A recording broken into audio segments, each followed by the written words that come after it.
It's excellent to see you all here. Wow, what a crowd, what a crowd. We're busy preparing lunch for you, that's very good. For those of you that don't know me, I am Gordon Craker. I am the director of YFC. Yeah, thank you very much. Appreciate that. Awfully kind of you. It's my privilege here to introduce to you your main speaker today.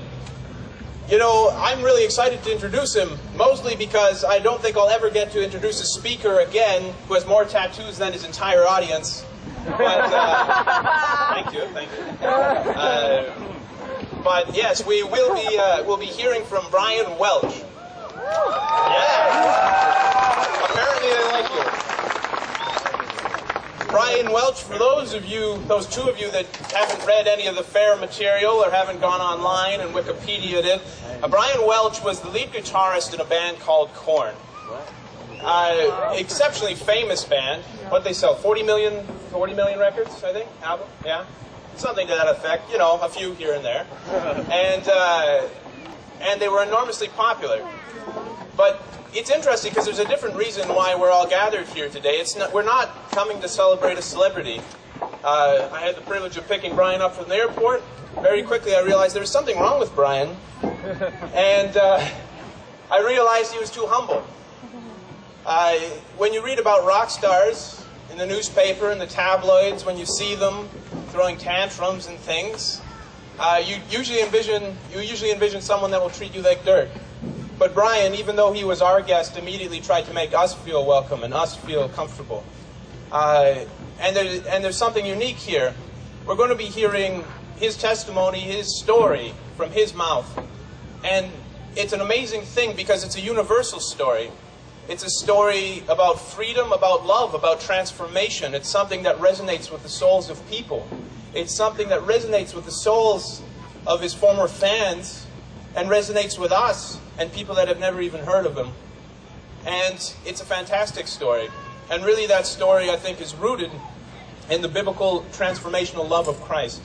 And you will be seeing a true transformation story. And something very rare. As Jesus said, easier for a camel to get through the eye of a needle than a rich man to get into heaven. And we know there's at least one man that was willing to sacrifice his riches and his fame and make that stab at getting into heaven, to make that leap in faith and sacrifice his old life, his old ways, all the things that held him in bondage. And I'd like to issue a challenge to you today. Many representatives of the church are here, and I think we're here to listen to a new wineskin.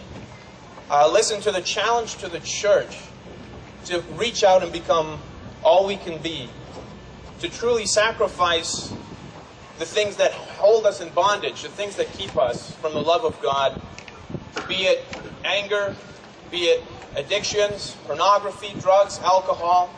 There's many pitfalls that hold us in bondage. I'm a single man. I know the addictive nature of pornography better than anyone. And I know how these things separate us from the will of God. And we have a privilege here today to see a man who sacrificed more than most of us will ever have. And we get to hear the reasons why.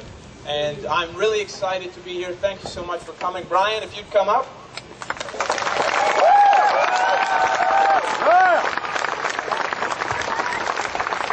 Let me say something. He says he doesn't like to speak. What I just heard, I think you got a gift, my friend. So you better run up to that. Good morning, afternoon. I'm honored to be here. Thank you so much. And I feel like I'm home because ever since I became a Christian, there's been Canadians surrounding me. I moved from California. My whole life I lived there. Then I moved to Phoenix, Arizona. Got connected with people from Canada. And there's been a great move of God from this country. This is a chosen place, man. My life has been changed from what's happened here in Canada. I'm telling you, it's like if Christianity was boring, I wouldn't have lasted. It's the most fun thing I've ever done. And it's because, a lot of it is because of what he did here. It's transferred over to the States, and it started in Toronto, and I'm just I'm just so glad. So thank you. I feel like I'm home. I've been surrounded by you guys forever. And what you can hear today is just a story of a really darkened heart. That was my heart. It was so darkened that, we have these desires in the world, and all my desires were on this earth. And I don't know why I was given the privilege to get everything and more I ever dreamt of. I don't know why that was. Maybe it was for this purpose to speak today. But, I had this. I grew up in Bakersfield, California, which is far from here with all my boys in corn. We not much to do. There's it's a Buck Owens. Have you heard of him? The country guy, twang twangy. That was it. So we were like, give me some guitar amps, turn it up to 10. We weren't good at sports. There was like either a couple things to do: fight, listen to country, or get into music, or do sports. Like 4 things you could choose from. So we chose heavy metal music. I got my guys. I started at 10 years old. I learned a solo. My first solo was Journey, Don't Stop Believing. Remember this song? But I just got into music. I listened to 8 tracks. Remember 8 tracks? Anybody? I remember listening to Queen one day, just hearing a drum roll, and I was like, I want to be a musician. I want to play drums. My dad was like, nope, it's too loud. You got to play something else. So I chose guitar. Luckily, because I'm kind of like I don't got a good rhythm, so I think I chose the right thing.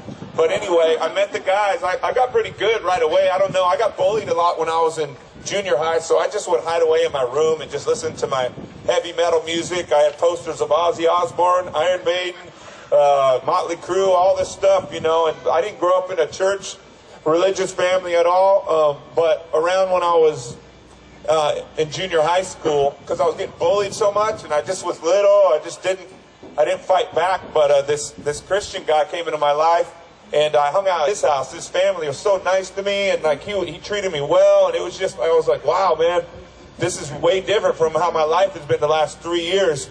And his mom would tell the kids about Jesus in the neighborhood, so she's like, he's the savior of the world, and I was going, wow, that sounds cool, and I remember I was into horror movies a lot, so one night I was at home, and I was watching Jason, Friday the 13th, hack up people, and I just turned, I don't know, I guess it was a God thing, I turned off the horror movie, and I got on my knees, and I said, Jesus, will you come into my heart, and I want to be saved or whatever. I didn't know what it meant, but hey, I wanted to be saved, so I did it, and I got up off the floor, and I didn't tell her, I didn't tell him, I didn't tell anybody what I did, but high school came, puberty came, I got really hard into metal and went the wrong way. It was just a prayer, but it set something off in motion. I met the guys, Fieldy, the bass player for Korn. He played guitar around when we were 15, but he wasn't that good, so I told him he's got to play bass. It's got less strings. He could probably handle it better. So he took that as far as it could go. Now he's a really respected bass player in the metal world. And James Schaefer, his other name is Monkey, he had acoustic guitar when I met him. He cut off part of his finger, so the doctor said, pick up a guitar or do something to get your finger back. So he was getting into guitar, and he met me, and I was like, he's like, I want to play electric. So I sold him my electric guitar, and I charged him $200 more than I paid for it. So I think I had a business gifting early on. But so we got in these little bands. He got really good. We just started playing these bands, and they ended up actually moving to Hollywood before me. They got into the Red Hot Chili Peppers. You heard that band? Like, the funk stuff. I was just pure metal. So I was like, you guys go do your funk thing. I'm going to stay here and do metal.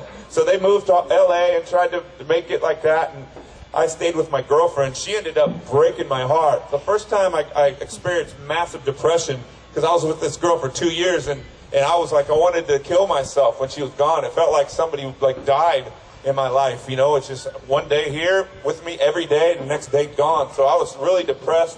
I went and visited my Red Hot Chili Peppers, future Korn bandmates, and they said, man, you don't look good. You need to move with us down here.